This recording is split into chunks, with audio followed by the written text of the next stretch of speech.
Hello everyone, let's solve this tricky math problem using PEMDAS. Can you solve it before I do? Let's go.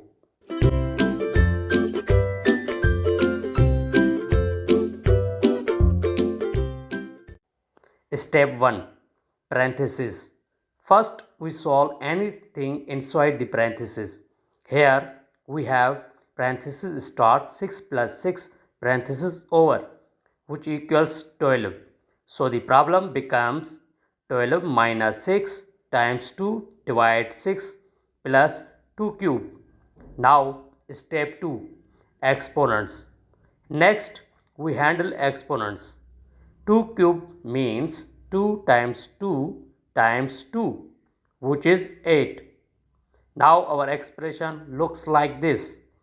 12 minus 6 times 2 divide 6 plus 8.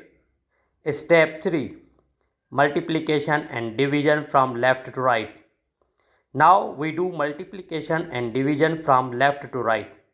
First 6 times 2 gives us 12, then 12 divided 6 gives us 2. Now we have 12 minus 2 plus 8. Step 4. Addition and subtraction from left to right. Finally, we do addition and subtraction from left to right. 12 minus 2 gives us 10, then 10 plus 8 gives us 18. So the answer is 18. Did you get it right? Comment below if you did.